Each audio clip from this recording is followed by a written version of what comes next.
The South African Broadcasting Corporation has confirmed it will not be broadcasting the upcoming Lions series.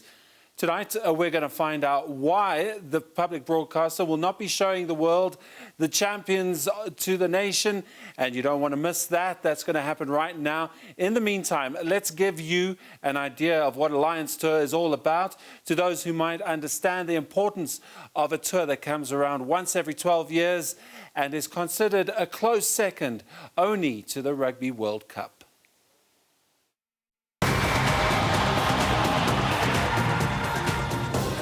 You have to go as a fan on a Lions tour, just to be part of one enormous family of 30,000 people. You see a sea of red just in front of you. It was like nothing I've ever experienced before.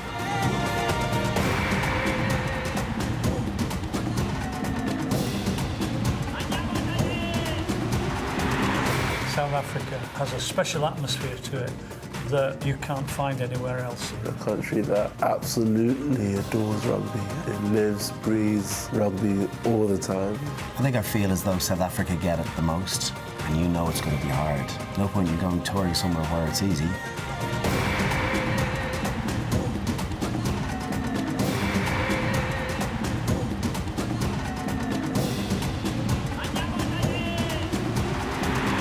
Having the support of Lions fans, it gives us extra motivation when times are tough during the game. Sometimes get an opportunity to get up close to the players, and that's what's going to create that special atmosphere. There's actually a relationship between the team, the badge, and you as supporters. I was lucky enough on both tours. I had probably 5 friends who all travelled out. For them, they're like, this is the best money we have ever spent on going to watch a rugby game. To be there as part of the Sea of Red, you'll never ever forget.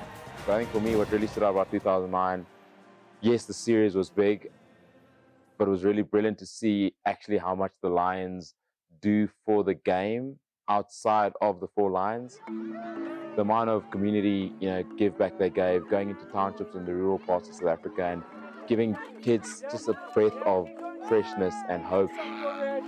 We've got Sean coaching them on the blitz defence. Rock your arms like that. He's getting the boys fired up already. Ready, go! They didn't have to do it. 7-week-long tour. It's pretty tough. They got their own things to worry about in terms of preparing for test matches. But to see how these guys, with everything that's going on, literally going back into the communities of the countries they're visiting to, and making the growth of the game such more impactful than actually what happens on the 3 test match series was for me something that really stood out. How are you? How are you? We are greeting you. How are you? How are you? We are greeting you. Lions is about legacy and about leaving behind building a training pitch in Soweto.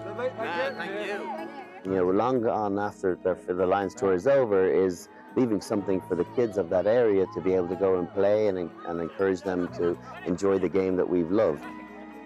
Yes, the tours are great, but it's just so much more than the rugby that hopefully transcends to every country that the Lions tour to. And for me, long may it continue.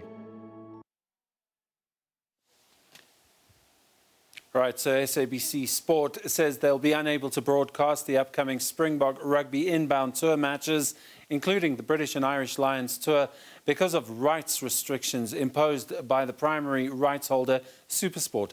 Supersport has imposed restrictions on the SABC that would limit its broadcast of the inbound tours matches to SABC 1, 2 and 3, but only via terrestrial free-to-air television platforms.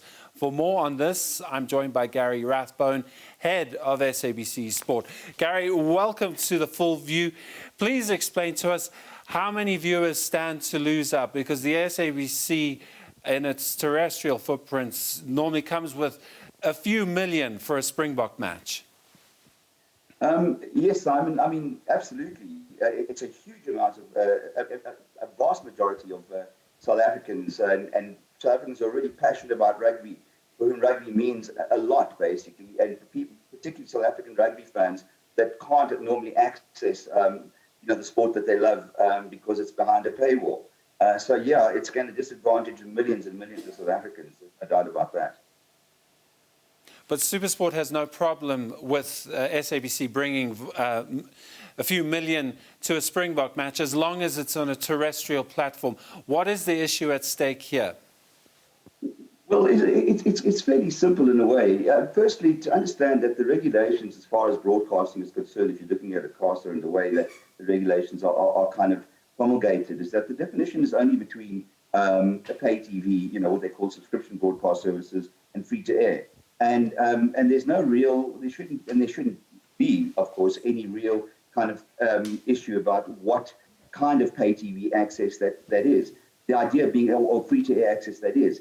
People, you know what I mean? If it's free to air, that should just be the defining factor. So to say, well, people can actually watch it on some free to air platforms, but not others, is just really, for us, it's just against the grain. It really goes against the spirit of trying to make sure that as many South Africans can access the national game, the game that's in the national interest, wherever they can, basically. It means it's saying only some South Africans can access this on free-to-air platforms. If you have access to another free-to-air platform, then you can't access that. And we feel that is totally restrictive, and it's just, doesn't make sense in the current environment.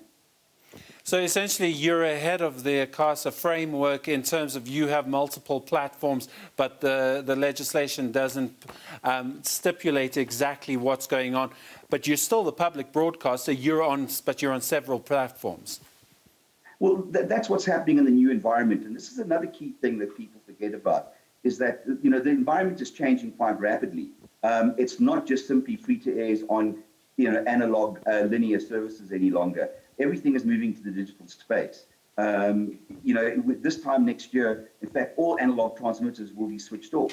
So the only way that people will be able to access free-to-air platforms will be through digital services, whether that be DTT or DTH. I mean, on one level, they're trying to say, well, it's a DTH, it's broadcast by DTH, the other one of the free-to-air platforms that we are making our channel available on. But the point is, it's still free to air. At the same time, Centec are also a channel distributor as well. So why should there be a difference in this? Why, as I said, why obstruct one type of distribution and not the other?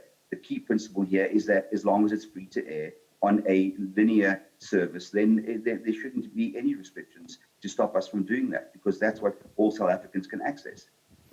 Talking about these other platforms, what are the numbers we're talking about? And are these numbers a threat to Supersport? Is that perhaps why they have put in these stipulations?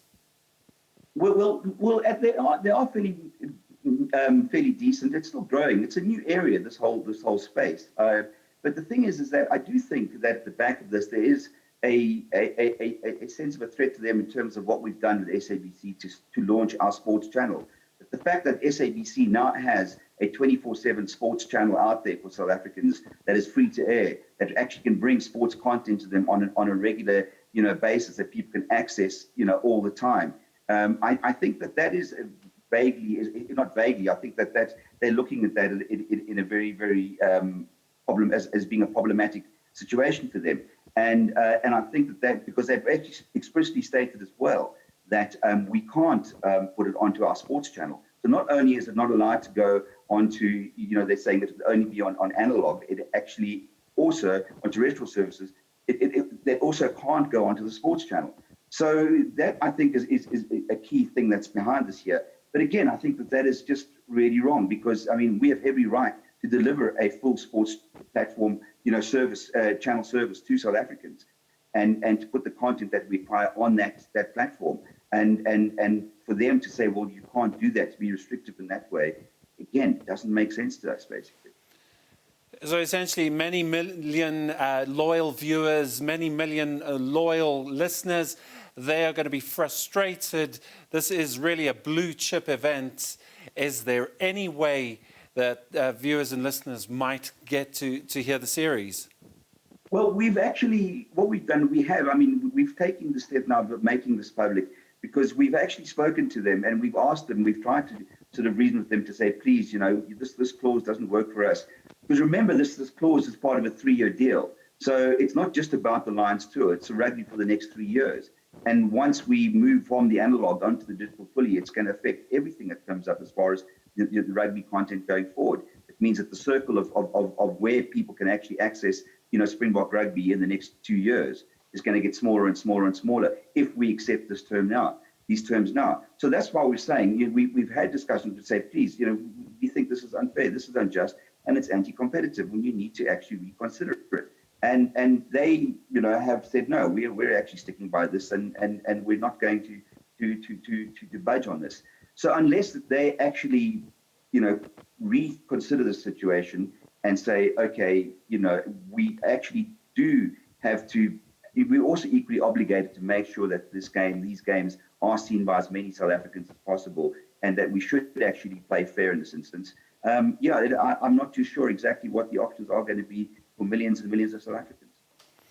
But the Springboks, obviously, when we talk about national importance, of national interest, the Springboks rank high up there, but they're also a money-making machine. And in those two concepts playing up against each other, it seems depressingly like the money men continue to win the battle. When do the Springboks come to the nation? Well, this is the thing, is that there's a lot of the thing that goes out as saying, well, now SABC are being problematic here by not doing this. But no one's actually are putting the pressure onto Supersport and asking them to relent, to say, make these games that mean so much to all South Africans available to all South Africans equally, and not put restrictions on that. Because that's where the problem is, basically. They are taking advantage of the situation that we're in because they know that millions of South Africans depend on us. But they're using that to try and put us into a corner. And I think that this is grossly unfair. It is actually a case of that, the money men being in control at some level. But bear in mind that the rights that we have with them, and we're quite happy to accept that, we don't get these games live. The agreement is that they have them live, and we can only broadcast them once it's been live on air. So we take them delayed. We make a lot of accommodations, as it were, to make sure that the value of the money that they paid for those rights is not actually, restricted in any kind of way, because we're very sensitive to the value that they do add to the game. Supersport's money is very, very important for a lot of federations and sports, sports rights owners, not just in this country, but around the world. So it's important, and we don't want to undermine that. But as far as I can see, in this instance, basically, we're prepared to make those steps and say, we're not going to demand that they're live. We're happy to take it delayed. We're happy to actually be restricted, not take the warm-up games or whatever, any other conditions that they would like to impose to protect their position. But this particular clause, unfortunately, it doesn't actually make that much of a difference to them, but it will make a huge difference to millions of South Africans. Gary Rathbone, head of SABC Sport, thank you very much for being with us. And that's to do with the SABC not being able to broadcast the British and Irish Lions series tour that's coming soon. A huge blow to many millions of viewers and listeners on the SABC platforms.